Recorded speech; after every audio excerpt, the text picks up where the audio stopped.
Baking and pastry production. It's much more than a list of ingredients and a set of instructions. It's an awareness of cause and effect. It's a keen sense of environment. It's knowing the subtle differences in the quality of your ingredients and also the understanding of taste, even before your product is baked. Of course, today's bakers and pastry chefs need to know the hottest trends, but they must know the fundamentals of their craft in order to fulfill their creative aspirations. Laminated dough products are a staple in any bake shop. In order to successfully laminate dough, you must understand both the principles and the technique. Although lamination can be time-consuming, once you've mastered the basics, the process is simple, and you'll be able to create superior products. Today, the industry has available commercially produced dough. In certain situations, this is a perfectly acceptable choice and can speed up production. Many facilities, though, will want to be involved in every aspect of their baked goods and laminate their own dough. It's the baker's choice. In this video, from our Bake Shop series, we will first show the basic procedure, let you know some common things that can go wrong, and point out any tips or hints along the way. Chef Peter Grueling is an associate professor of baking and pastry. Pastries made from laminated doughs have a wonderful flaky texture and a buttery flavor. Lamination is a fundamental technique, but it's sometimes considered too difficult or too time-consuming to be practical.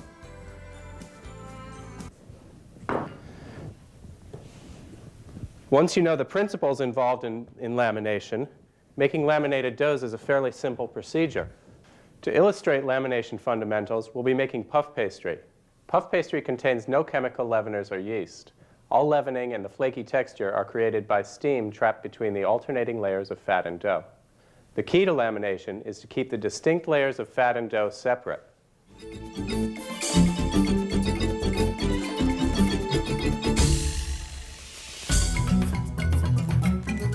Here's a quick look at how our puff pastry dough was made. The ingredients of this dough are bread flour and cake flour, which helps to make the dough less elastic. Butter is also added to improve the extensibility of the dough. Begin mixing these ingredients at low speed. Dissolve the salt into the water to assure even distribution.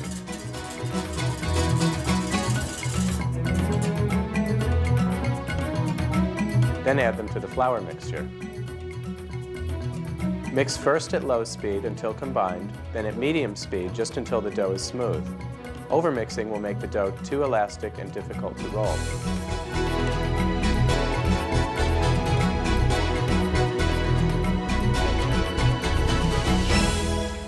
Let's take a look at this dough. This is just finished mixing, and the next step is going to be to take the dough onto the table and form it roughly into a rectangle. You can see it's rather elastic because it's just been mixed and it wants to snap back. And that's why we're going to rest it in the refrigerator. It needs to rest for at least 20 minutes. It doesn't hurt it to rest longer at this point as long as it's covered well. And if you're working in a hot kitchen, resting it longer is what you want to do in order to make sure it's well chilled. The dough's been mixed until it's smooth, as you can see, but you don't want to overmix it because it'll become too elastic and you won't be able to roll it easily. While our dough is resting, we can prepare our roll-in fat. We're going to use butter today for our puff pastry. There are other options available, including margarine, shortening, and margarines that are formulated especially for laminated doughs. Butter will give you the best flavor and mouthfeel, although it's a little bit more expensive and certainly somewhat more difficult to work with. To prepare our fat today, we're going to take the butter and work it slightly in the machine just to make it malleable. And I've added a small amount of flour to it to make it a little bit easier to work with and to absorb some of the excess moisture you sometimes find in butter. If you have any lumps left in your butter that are hard, they'll tear through the dough when we laminate and you won't get proper layering. Now that our butter and flour have been mixed so that they're a uniform consistency, we're going to spread them onto a parchment paper to prepare our lock-in.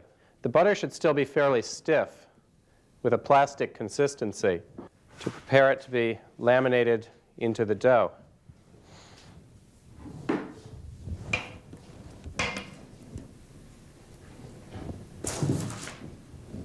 The two most important factors when you're preparing your fat are to make sure that you don't have any lumps in it and to make sure that it's the same consistency as your dough.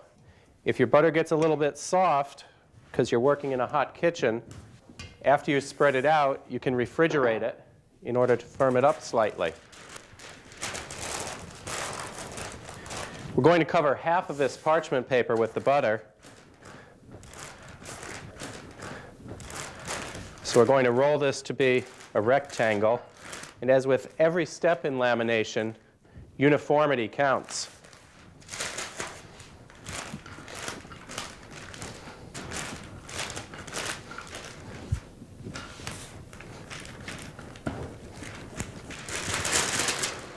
If you lose your rectangular shape, you can reshape the butter.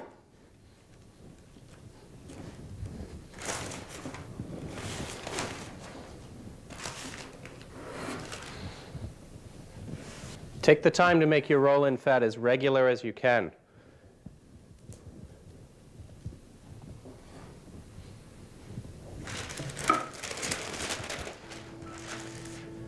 I'll refrigerate this butter for a few minutes to make sure it has the same consistency as the dough before we do our lock-in.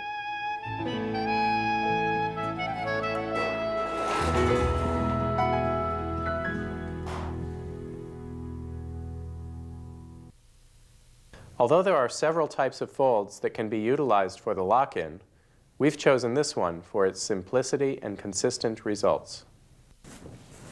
Now that our dough is rested and our butter has chilled, we're ready to do the lock-in. We take our dough, which is already in a rectangle, put it onto a lightly floured table. And I'm going to use a small amount of flour when I roll this out. We don't want to use too much flour that'll tend to toughen the dough. I roll the dough to be a rectangle and keep it a very even thickness. I'm always looking for very straight sides and square corners.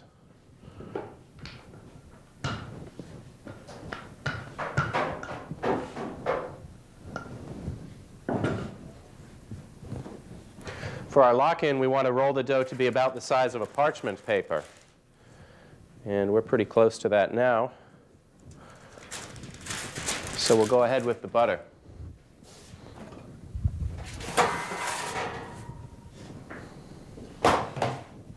The most important thing about the lock-in is that the dough and the butter be the same consistency. If your butter gets too hard, you can leave it at room temperature for a bit to soften. And if it's too soft, you need to chill it more. But touch the dough and touch the butter to verify that they're the same consistency.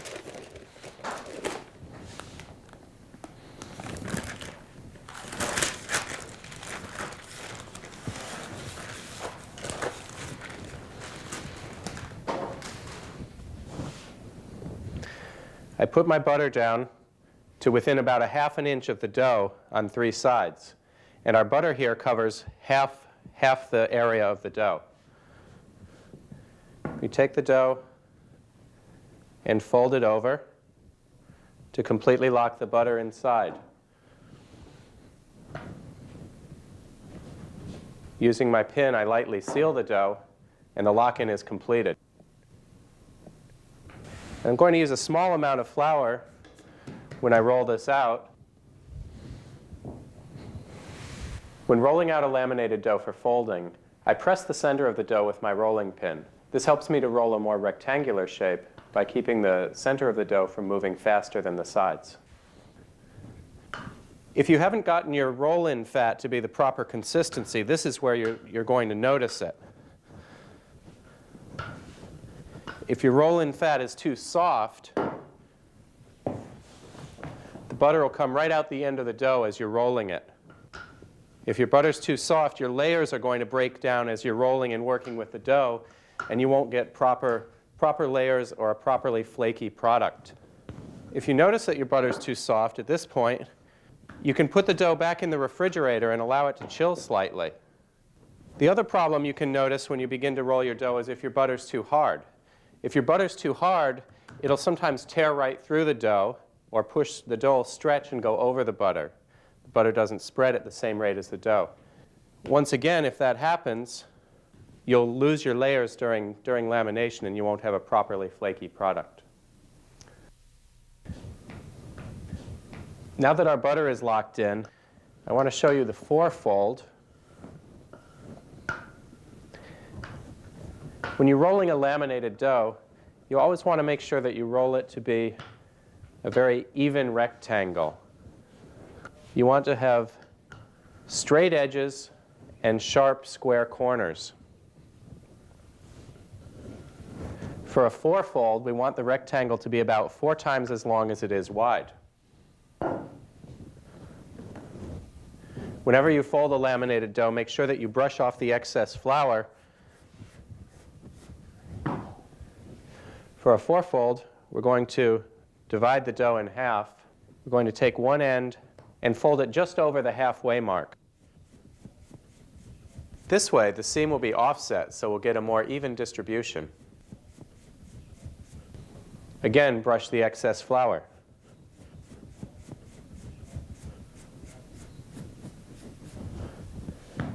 Take the other side, fold it in to meet the first end. If this seam was in the center, the following folds might develop gaps. Remove the flour. Now we're going to take the dough and, again, divide it in half. And here we're going to fold the dough over like a book.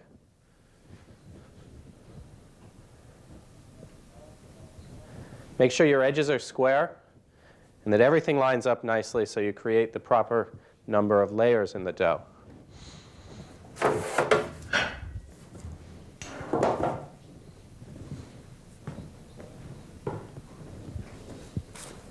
In order to keep track of how many folds I have in the dough, I make a mark in the side. I put a mark in the dough indicating 1 fold. Each time I put a new fold, if it has 2 marks, it has 2. And it's important between each of your folds to rest the dough refrigerated. The dough needs to rest for 20 or 30 minutes usually. If you're working in a very hot kitchen, you can rest it longer. But at least 20 minutes is necessary to let the gluten relax.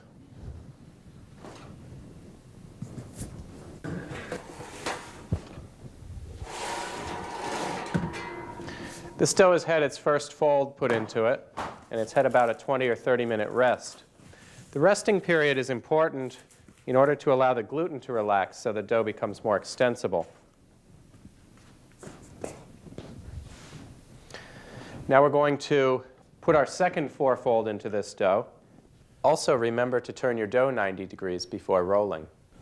With the puff pastry we're making today, we're going to put a total of 4 4-folds into it, with a 20-minute rest between each fold.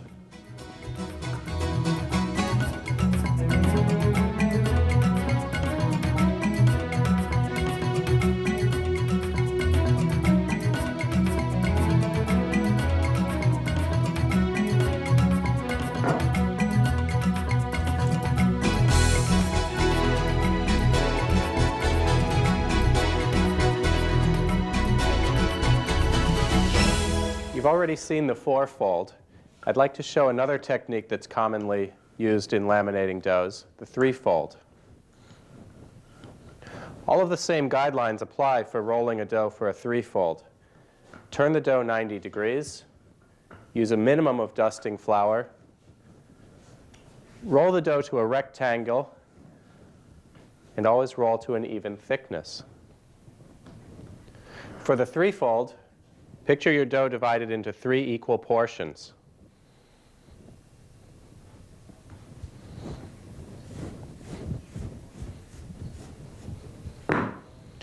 Fold your first portion over.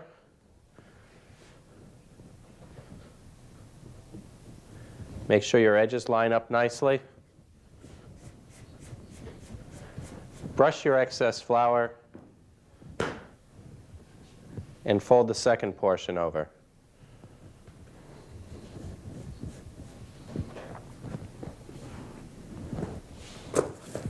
After folding the dough, just like with the fourfold, we mark it. And it's always important with laminated doughs to rest the dough between folds so that the gluten relaxes, so you'll be able to roll it for the next fold.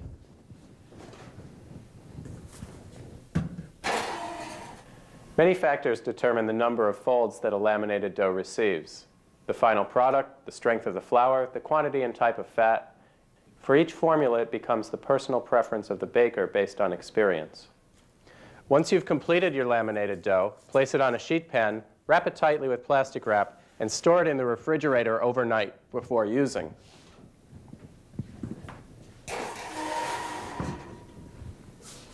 Tightly wrapped, laminated doughs can be frozen for future use. Defrost in a refrigerator for 24 hours before using. Other potential problems with laminated doughs may not show up until after the product is baked. Clearly too late to remedy them. Insufficient rise can be caused by improper layering, excessive folding, or not allowing a long enough rest between folds. Pastries that contract or shrink in the oven may be caused by too strong a flour or overworking your dough. Tough pastries may be caused by not sufficiently removing dusting flour when you're folding the dough. Be aware of your environment and your product as you work. A hot kitchen with poor ventilation will require you to handle a dough differently than a cooler kitchen will. Let's take a look at the laminating process once through.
Let's make up a couple of items with our finished puff pastry so we can see what they look like when they're baked.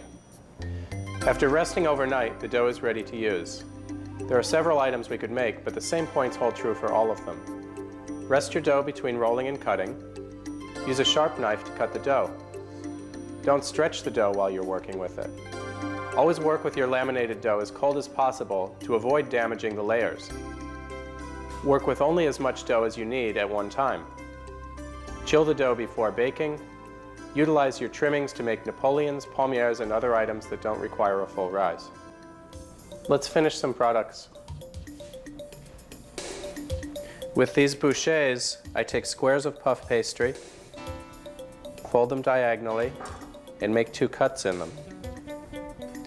The bouché is an especially nice item because it can be used either for sweet or savory applications.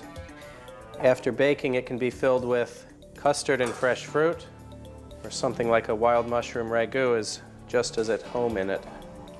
We egg wash the cut bouchées lightly, then we fold one side over the other. Puff pastry is almost always egg washed prior to baking. When we do bake these, or any puff pastry item, we want to be careful to bake it until the pastry is dried all the way through, so it's crisp and flaky and not the least bit doughy inside.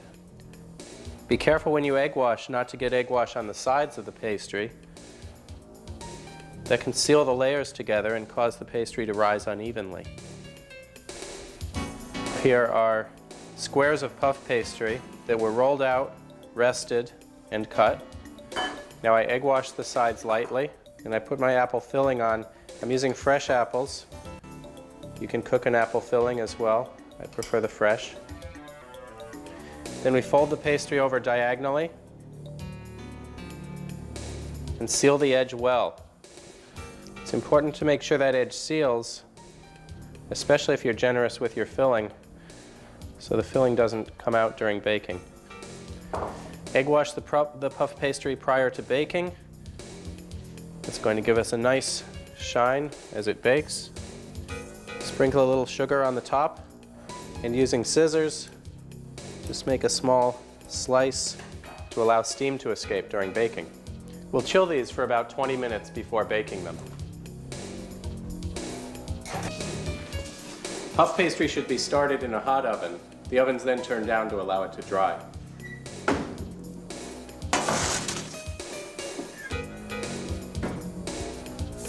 Our turnovers are baked. They have a nice color to them, and they have a nice flakiness and volume. They look delicious. Here's one of our finished turnovers. You can clearly see the layers created by the lamination. It's been baked till it's nice and crisp. And you can see what a beautiful flaky crust it has. Laminated doughs are used in a wide variety of products. The proper lamination technique is the same for all of these items.